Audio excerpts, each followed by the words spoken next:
pero se reafirmó en lo que había dicho en CADE y por supuesto pues en lo de hoy. Vamos ahora sí a darle la bienvenida a Verónica Mendoza, lideresa de Nuevo Perú, para comentar, este es el pie en realidad de este atribulado país con respecto a la situación actual. ¿Cómo está usted, Verónica? Buenas noches, gracias por Muy estar buenas con nosotros. noches, Enrique. Verlo. Igualmente, muchas gracias por esta oportunidad. Bueno, comencemos por esto inmediato. ¿Cómo observa entonces la propuesta de la congresista Chirinos?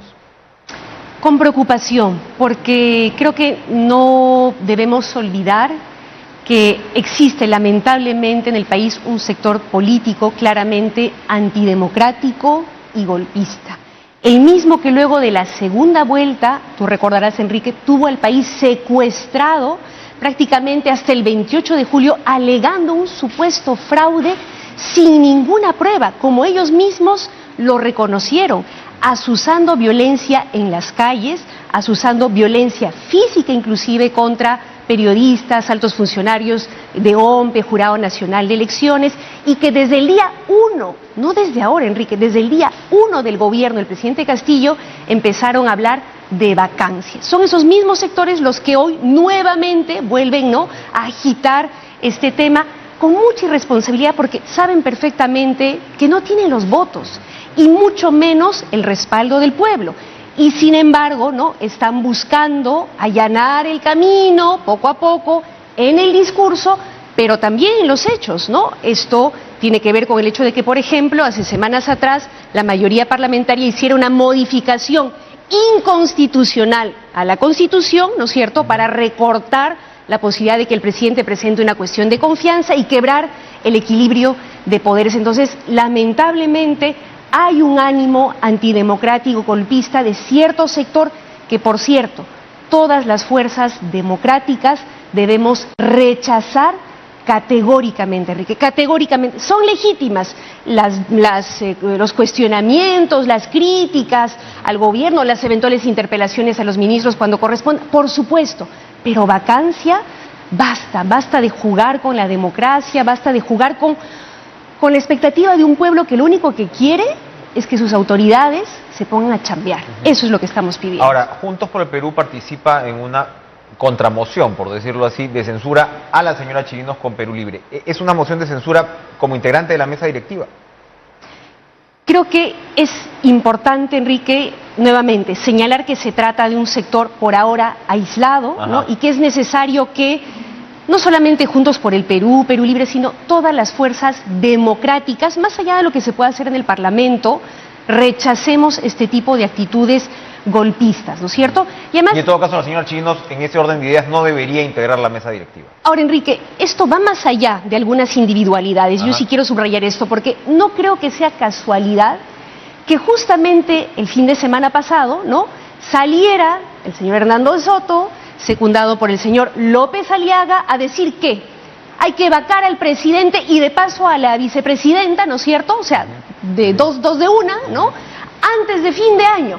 O sea, ¿no?, a azuzar nuevamente ese tema, y luego esta congresista que viene a agitar esta moción que en realidad no tiene, porque no tiene el respaldo correspondiente. Y creo que tampoco es casualidad, Enrique, que todos estos personajes que están en esta especie de coalición por la vacancia tienen pendientes con la justicia, con la SUNAT, ¿no es cierto? El señor López Aliaga, que no dice nada de los, si no me equivoco, 34 millones de soles que todavía le debe a la SUNAT, es decir, a todos los peruanos, y un conjunto de personajes que, oh casualidad, todos tienen pendientes con la justicia por el caso Odebrecht. Entonces, creo que también hay que tomarlo como lo que es, también un intento de generar una cortina de humo, un distractivo respecto de esos pendientes que tienen con la justicia y con la SUNAT, ¿no?, y de paso generando un caos y desorden que los peruanos ya no soportamos más. Una posibilidad que usted señala de una doble eventual vacancia dejaría, se supone, a la presidenta del Congreso en la obligación de convocar elecciones.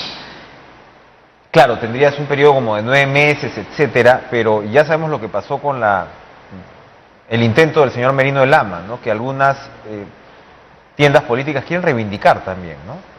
Enrique, yo creo que los peruanos nos merecemos un poquito de estabilidad.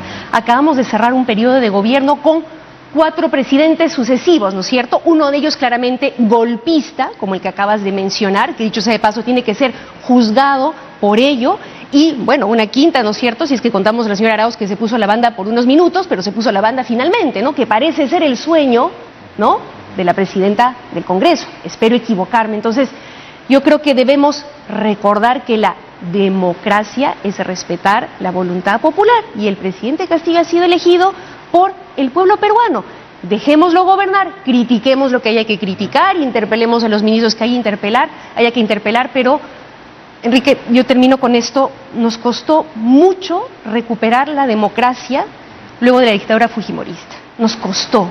No es momento de traerla abajo, es momento de fortalecerla. Ciertamente hay cosas que mejorar, pero hagámoslo, no la derrumbemos como pretenden hacer al parecer algunos. Ciertamente hay cosas que mejorar, como señala usted, y claro, pongamos el foco en el Ejecutivo. Se han cumplido hace algunos días, pues 100 días, ¿no? Y sin duda ha sido un inicio convulso, atípico, inusual, inestable, ¿no?, dentro de sus propios linderos. Y evidentemente ves a una primera ministra, creo yo, tratando de un poquito amarrar el muñeco, ¿no? Hay que reconocerlo. ¿Cuál es, digamos, la fórmula de estabilidad por el lado del Ejecutivo, más allá de las relaciones con el Legislativo?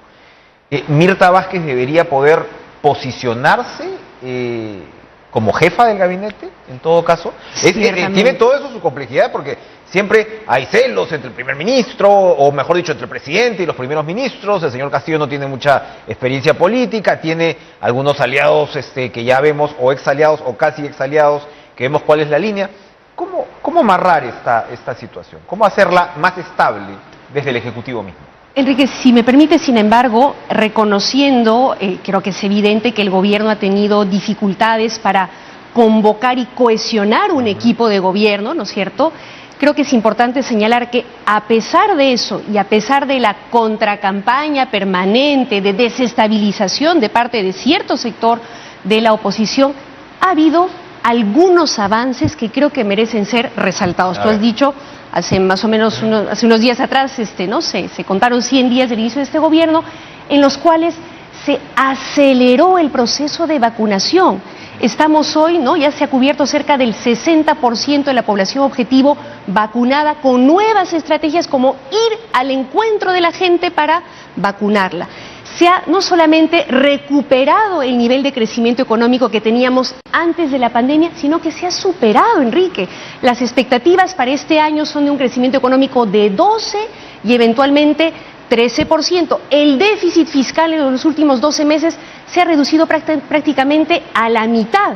Y junto con eso se han hecho esfuerzos para redistribuir, como por ejemplo con esta inyección de 5.500 millones a través del bono Yanapay para ayudar a las familias, para dinamizar el mercado, mover la economía, o medidas como las que se han estrenado el día de hoy, ¿no?, devolviéndole a pensionistas de la ONP que habían aportado 10, 15 años de su vida, que estaban prohibidos de tocar esos ahorros, se les ha empezado a devolver proporcionalmente, ¿no es cierto?, esos aportes. Además de haber lanzado una segunda reforma agraria, el tema de la masificación del gas, y a mi juicio haber puesto sobre la mesa lo que debería ser la primera gran reforma de este gobierno, si es que el Congreso lo permite, que es la reforma tributaria, imprescindible para poder mejorar aún más la economía y garantizar una mejor inversión en lo importante: salud, educación, vivienda, servicios. Entonces creo que es importante reconocer que con dificultades, es cierto, con errores también, pero con todo eso el gobierno avanza, mientras que el Congreso solamente habla de vacancia. Entonces ahí creo que hay que también poner un poco los puntos sobre las sillas. Un paréntesis antes de insistir con mi pregunta anterior. Usted hablaba de la reforma tributaria, y efectivamente cuando uno habla de, además, ¿no?, un gobierno que se reivindica como de izquierda, uno ve a ver qué son las posibilidades que tiene, y uno sin duda es una reforma tributaria. Y al mismo tiempo hay una respuesta desde el otro lado que dice, ok, más recursos para educación, cuando estamos retrocediendo, o tenemos un ministro que dice que no cree en los exámenes, por ejemplo, en los concursos de nombramiento, porque al final, y esa es una, digamos, reivindicación de la izquierda que usted representa. La reforma educativa se suponía que era una política de Estado aceptada como tal. Entonces uno dice, hemos hablado con Pedro Franque en más de una ocasión, voy a recoger más tributos. Para eso el gobierno no tiene que ordenarse también en términos de sus prioridades, y a eso le añado la reforma del transporte. Mira, primero es importante precisar que hasta donde yo he escuchado, el ministro de Educación en ningún momento ha dicho que va a anular la meritocracia, anular la evaluación a los maestros. Eso es absolutamente falso. Es la primera vez, ¿no?, que se filtra un examen como se ha filtrado, ¿no? Efectivamente, ahí hay algo que... Según si no lo que le pregunté a un exministro, me dijo que desde el 2012, cuando se había planteado esto, no se había dado denuncias de este caso. Pero bueno. Bueno, no es exactamente lo que yo recuerdo, pero en todo caso, ese es un tema ciertamente preocupante que tiene que ser investigado. Pero el Ministerio de Educación en ningún momento ha dicho que va a anular la meritocracia ni anular la evaluación a los docentes. Lo que ha planteado, y con lo que nosotros sí estamos de acuerdo, es con revertir esta situación según la cual el 40% de nuestros maestros y maestras en el Perú están en situación de contratados. Año tras año, a pesar de que dan evaluaciones, cumplen con sus labores, no se les permite acceder, ¿no es cierto?, a un nombramiento que les permitiría estabilidad para poder concentrarse mejor en preparar sus clases, en procurar una mejor atención para nuestros niños. Con eso nosotros estamos de acuerdo. Lo demás son mentiras, ¿no es cierto?, son mitos, son ataques infundados, ¿no?, a un sector que está empezando su trabajo y que ciertamente este tema de la prueba tiene que ser aclarado efectivamente, pero que creo que hay que dejar trabajar. Hay 240.000 maestros que sí están en la carrera magisterial, que sí han pasado por el aro. Aquí hay aproximadamente, claro, de estos 200.000 que suelen presentar la prueba, como usted señala, es un 5, 7, 8% apenas que la pasa. Absolutamente. No tendría, o sea, pero esto justifica un nombramiento automático de profesores que no han podido pasar por la evaluación. Son profesores que han pasado por evaluaciones sucesivas, ¿no es cierto?, de manera, evaluación de conocimientos, evaluación de desempeño en clase. Eso se tiene que mantener, evaluación tiene que haber, por supuesto. Yo soy madre de familia, lo último que quisiera, ¿no es cierto?, es que sus hijos tengan malos profesores o profesores no preparados. Nadie quiere eso, pero, digamos, avancemos en las reformas que se han emprendido, ¿no es cierto?, reforma educativa, reforma del sistema de transportes, pero estemos dispuestos también a evaluar, a corregir algunas cosas, ¿no es cierto?, a hacer algunos ajustes. Ahora, volviendo al tema de la reforma tributaria, Enrique, yo creo que esta es fundamental, ¿no? Ese tiene que ser el punto de partida. Creo que nadie puede negar el hecho de que necesitamos esa reforma. Somos de los países de América Latina que menos recauda, ¿no?, en promedio 14% de presión tributaria, cuando el promedio en la región es 20% y los países ricos, ni qué decir, 30%. 8% del PBI, el equivalente a 3 veces el presupuesto de salud, se pierde, ¿no es cierto?, se bota al agua cada año por evasión y elusión tributaria. Necesitamos esa plata para mejorar la salud, la educación, la vivienda, la necesitamos. Y es una reforma, contrariamente a lo que se ha dicho, Enrique, integral, que está pensada no solamente en cómo recaudar un poquito más, cobrar un poquito más a los que más ganan, ¿no es cierto?, que está pensada en simplificar trámites tributarios para las micro y pequeñas empresas, fortalecer la SUNAT, el Tribunal Fiscal, para que las grandes empresas no puedan seguir, ¿no es cierto?, evadiendo impuestos con leguleyadas, que plantea fortalecer el Banco de la Nación para que pueda, ¿no?, dar crédito barato, accesible a micro y pequeñas empresas, y un conjunto de medidas que van a permitir, ¿qué cosa, Enrique?, ampliar la base tributaria, que 2,5 millones de personas puedan contribuir, 1 millón de pequeñas empresas, y con eso podamos recaudar, ¿cuánto?, 12,000 millones. Entonces yo le pido al Congreso de la República que reflexione. Estamos como para despreciar 12,000 millones que se pueden invertir luego en salud, en educación, en programas de empleo. Creo que no. Entonces, demos este debate con seriedad, ¿no?, ajustando lo que haya que ajustar, con criterio técnico, pero sobre todo con responsabilidad y pensando en el país. Vamos a una pausa, Verónica Mendoza, y al volver, entre otras cosas, cuéntenos de su partido, cuéntenos de cómo va el nuevo Perú, porque tenemos elecciones, en realidad casi ya a la vuelta de... Verónica Mendoza, para terminar el tema de los impuestos, que efectivamente yo creo es muy importante, es una discusión sumamente importante. En Estados Unidos las elecciones son elecciones sobre impuestos, en realidad, muchas veces, ¿no? Pero en el Perú cuesta llegar, ¿no?, a determinados temas, tienen aspectos técnicos y qué sé yo.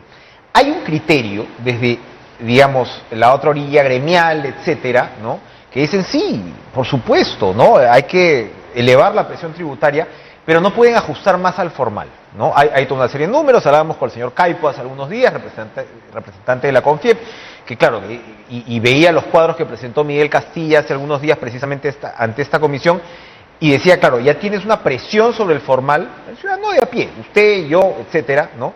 Que si tú redoblas esa presión, pues ya estamos hablando de algo muy complicado con los niveles de informalidad, diferencias. ¿Por dónde? ¿Qué respondería usted a ese argumento? Es que eso no es verdad, Enrique. Son cosas que salieron a decir estos señores antes de haber leído siquiera la propuesta, ¿no es cierto?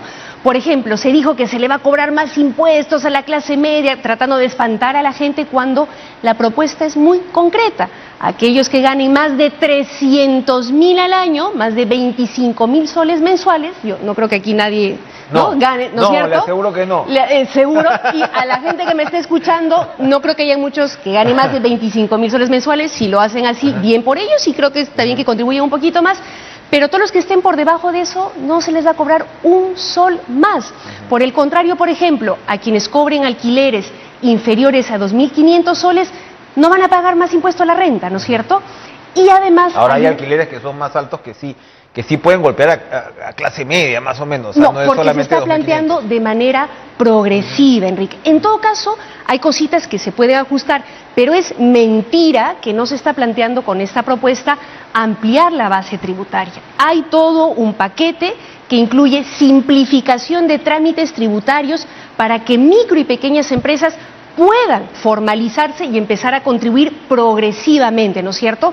Desde simplificar los regímenes tributarios como el RUS, el RER y todo eso que es súper enrevesado, ¿no es cierto?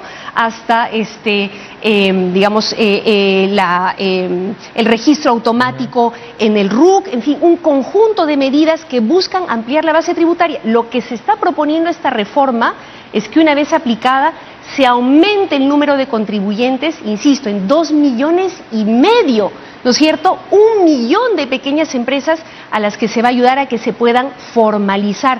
Un conjunto de medidas para combatir la evasión y la elusión tributaria. Ahí cree usted entonces que está la madre del cordero a la resistencia, sobre todo el tema de evasión y elusión. Yo creo, Enrique, que muchas grandes empresas en particular, de la boca para afuera dicen que sí hay que combatir la evasión y la elusión tributaria, pero en el fondo se oponen, ¿no es cierto? No en vano, tú recordarás, Enrique, hace algunos años se aprobó una norma que se llamó antielusión para darle garras a la SUNAT para que les pudiera cobrar a las grandes empresas que con leguleyadas, ¿no?, esconden su dinero para no pagar.